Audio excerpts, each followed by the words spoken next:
जिस दिन गांधी जी को पता चला कि नेहरू ने बंटवारे के पेपर्स पर हस्ताक्षर किए, उस दिन उन्होंने अपने को पीटा और उन्होंने कहा कि अब मैं जिंदा नहीं रहना चाहता, क्योंकि मैंने जिसको आगे बढ़ाया वो इतना कमजोर निकलेगा ये मुझे नहीं मालूम।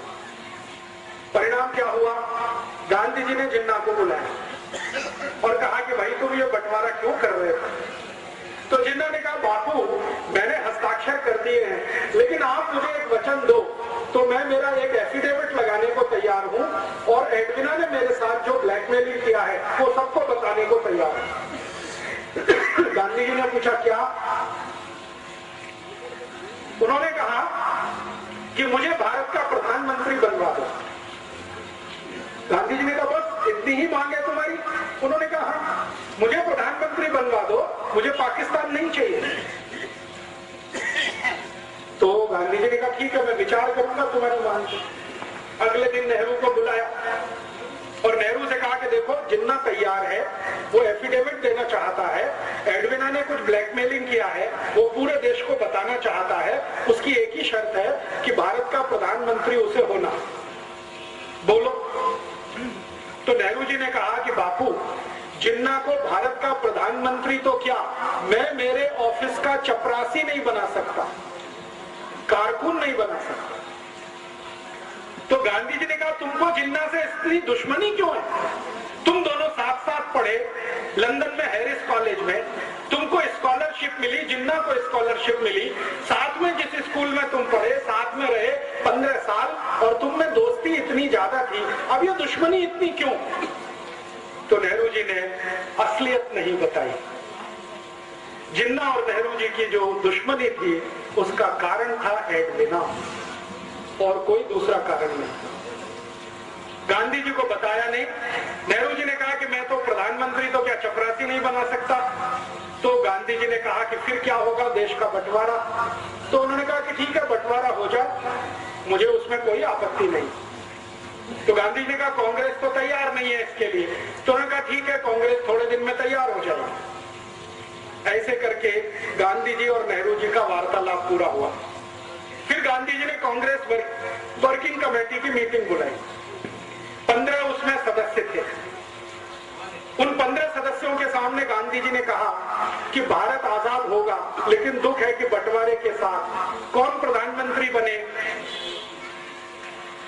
तो गांधी जी ने एक फॉर्मूला दिया कि कांग्रेस वर्किंग कमेटी जिसको अपना अध्यक्ष चुनेगी वो भारत का प्रधानमंत्री होगा। तो वोट डालने का काम किया गया। कांग्रेस वर्किंग कमेटी में वोट डाला, 15 लोगों ने वोट डाला, तो 13 लोगों का वोट सरदार वल्लभ भाई पटेल के पक्ष में गया।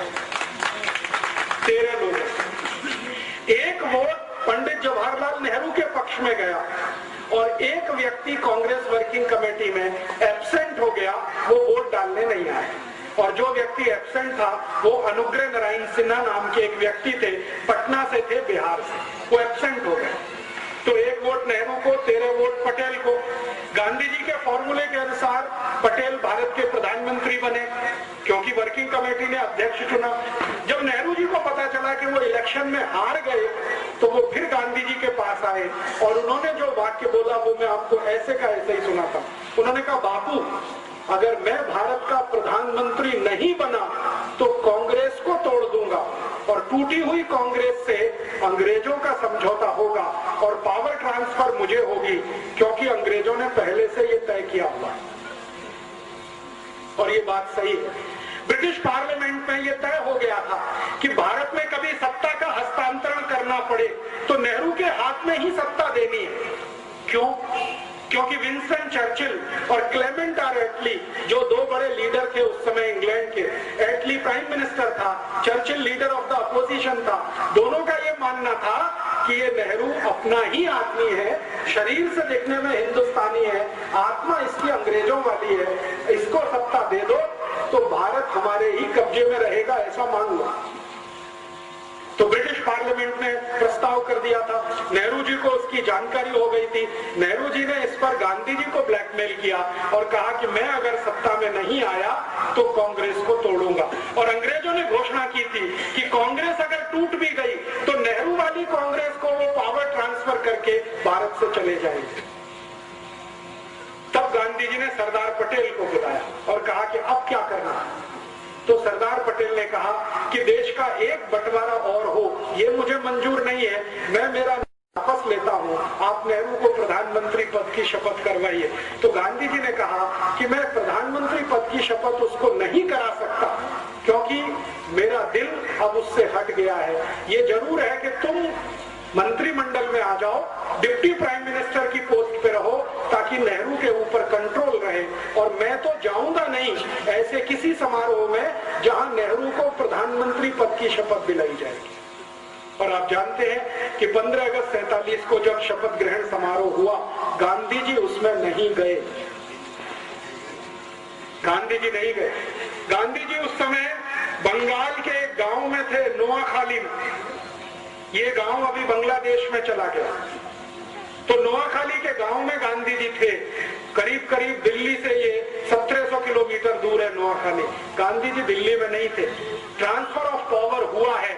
गांधी जी ये कहा करते थे, स्वतंत्रता नहीं आई है, आजादी नहीं आई है, सत्ता का हस्तांतरण हुआ है बस। और जो गांधी जी बोलकर नहीं गए और वो उनके कहने में समझ में आता है, वो मैं कह देता हूँ। गांधी जी ये मानते थे कि गोरे अंग्रेजों की सत्ता किसी काले अंग्रेज के हाथ में आई है, इसलिए वो सत्ता के समारोह में शामिल नहीं हुए। और आप फिर जानते हैं, इतिहास आपके सामने है, जिन्ना अलग पाकिस्तान का बन गया, ये बन गया। एक घटना बीच में और हुई थी, वो भी मैं समझा दूं आपको, तो समझ में आएगा नेहरू जी का चरित्र। गांधी जी को एक डॉक्टर मिलने आया एक बार, और ये घटना आजादी मिलने से थोड़े दिन पहले की है। गांधी जी कलकत्ता के पास नोआखाली में थे, एक डॉक्टर आया। वो डॉक्टर ने गांधी जी को परिचय दिया कि मैं मोहम्मद अली जिन्ना का पर्सनल फिजिशियन हूं। एक ईरानी व्यक्ति था, कोई नाम मैं भूल गया, रिकॉर्ड्स में है। उसने गांधी जी को कहा कि मैं मोहम्मद अली जिन्ना का पर्सनल फिजिशियन हूं, आपसे अकेले में बात करना चाहता हूं। तो गांधी जी ने कहा क्या बात करना चाहते हो? तो उन्होंने कहा अकेले में, सबके सामने नहीं। तो गांधी जी उसको कमरे में लेके गए। अंदर जो बातचीत गांधी जी ने की, उन्होंने कहा कि देखो मेरी एक संकल्प है। गांधी जी ने डॉक्टर को कहा कि मेरी बातचीत में कोई तीसरा जरूर रहता है जो उसको नोट करता है, लिखता है। मैंने आपको क्या कहा, आपने मुझे क्या कहा। तो उन्होंने कहा वो कौन व्यक्ति है? उन्होंने कहा मेरा सेक्रेटरी प्यारेलाल, वो भी यहाँ रहेगा। तो डॉक्टर ने कहा ठीक है, उससे मुझे कोई बांधा नहीं, माने तकलीफ नहीं, आप बुला लो। तो प्यारेलाल जी को बुलाया और गांधी जी ने कहा कि मैं और ये बात करेंगे, एक एक शब्द लिखना। प्यारेलाल जी बहुत फास्ट लिखते थे, शॉर्ट हैंड में लिखते थे, बाद में उसका ट्रांसक्रिप्शन करते। तो डॉक्टर ने जो बताया गांधी जी को, गांधी जी परेशान हो गए वो सुन के। उन्होंने कहा कि मोहम्मद अली जिन्ना का मैं डॉक्टर हूं और ये जिन्ना बहुत जल्दी मरने वाला है। गांधी जी ने पूछा क्यों? तो उन्होंने कहा इसको बोन टीबी है, इसकी रीढ़ की हड्डी पूरी गल चुकी है, इसका नर्वस सिस्टम ज्यादा दिन काम नहीं करेगा। तो गांधी जी ने कहा कितने दिन जिंदा रहेगा? तो डॉक्टर ने कहा हो सकता है 2-3 महीने भी जिंदा ना रहे। तो डॉक्टर को पूछा गांधी जी ने आप क्या चाहते हैं? तो उन्होंने कहा मेरी एक इच्छा है कि आप किसी तरह नेहरू को समझा दो, 2-3 महीने ये जिंदा रहेगा, इसको भारत का प्रधानमंत्री बना दो, देश का बंटवारा तो नहीं होगा। तो गांधी जी ने कहा कि तुम्हारी यह बात में अगर सच्चाई है तो मैं जरूर प्रयास करूंगा। फिर उन्होंने नेहरू को बुलाया और कहा देखो नेहरू, ये मरने वाला है जिन्ना, ज्यादा दिन जिंदा नहीं रहेगा, इसको बोन टीबी हो गई है, इसका डॉक्टर कहता है कि 2-3 महीने से ज्यादा जिंदा नहीं रहेगा, तुम क्यों अड़े हुए हो? इसको प्रधानमंत्री बन जाने दो, 2-3 महीने के बाद तुम बन जाना, देश तो एक रहेगा। तब नेहरू ने फिर वही बात कही कि मैं जिन्ना को मेरे ऑफिस का चपरासी नहीं बना सकता, प्रधानमंत्री कैसे बनने दूं? तो नेहरू की जिद और जिन्ना का ब्लैकमेलिंग, ये दोनों मिलकर भारत का बंटवारा कर गए और इसमें भारत टूटा। भारत और पाकिस्तान दो अलग देश बने, किसी सिद्धांत के आधार पर नहीं, कोई विचार के आधार पर नहीं, सिर्फ प्रधानमंत्री पद की कुर्सी के कारण। और मैं अभी सब लोगों को ये बोलता हूं कि नेहरू जी तो स्वर्गवासी हो गए 1964 में, लेकिन उनकी आत्मा अब भारत के उन सब नेताओं में प्रवेश कर चुकी है जो कुर्सी के लिए कुछ भी करने को तैयार। तो मर गए 27 मई 1964 को। और आप में से शायद कोई जानता है या नहीं, नेहरू जी की मृत्यु बहुत ही दुखद थी। उनको सबसे खराब वो बीमारी हुई थी जिसको सेक्सुअल ट्रांसमिटेड डिसीज कहा जाता है, STD, आज का एड्स कह सकते हैं। STD उनको था। और उनकी मृत्यु के समय जिस डॉक्टर ने उनको एग्जामिन किया था वो बताता है कि नेहरू जी का शरीर सड़ गया, कीड़े पड़ गए थे। बहुत दुखद मृत्यु। नेहरू जी की मृत्यु के समय उनके परिवार की जो महिला उनके साथ में थी उसकी लिखी हुई डायरी में ये है कि नेहरू जी के अंग सड़ गए थे, शरीर के कीड़े पड़ गए थे उसमें, इसलिए वो प्रधानमंत्री पद से छुट्टी लेकर देहरादून गए थे छुट्टी बिताने के लिए, लेकिन वहां से वापस नहीं आए। तो वो तो चले गए, पाकिस्तान बनवा गए इस देश में। जिन्ना का क्या हुआ, भारत पाकिस्तान जैसे ही अलग हुए उसके लगभग 7वें महीने में जिन्ना मर गया। बंटवारा हो गया 14 अगस्त 1947 और इसके ठीक 7वें महीने में जिन्ना मर गया।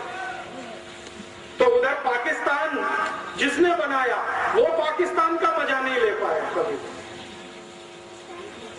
और पाकिस्तान जिनके लिए बनाया वो पाकिस्तान कभी गए नहीं। आप जानते हैं पाकिस्तान बनाने का जो सबसे बड़ा लॉजिक था वो ये कि भारत में रहने वाले मुसलमान वहां जाएंगे और उनके लिए पाकिस्तान बनेगा। वो यहां से गए नहीं, वो यहां है, शिया हो चाहे सुन्नी हो, वो भारत में ही है, वो पाकिस्तान गए नहीं। और जिन्होंने कभी पाकिस्तान मांगा नहीं उनके सिर पर यह पाकिस्तान थोप दिया गया। वो अफगानिस्तान की सीमा पर रहने वाले जो बलूची लोग हैं ना, उनके ऊपर जबरदस्ती ये थोप दिया।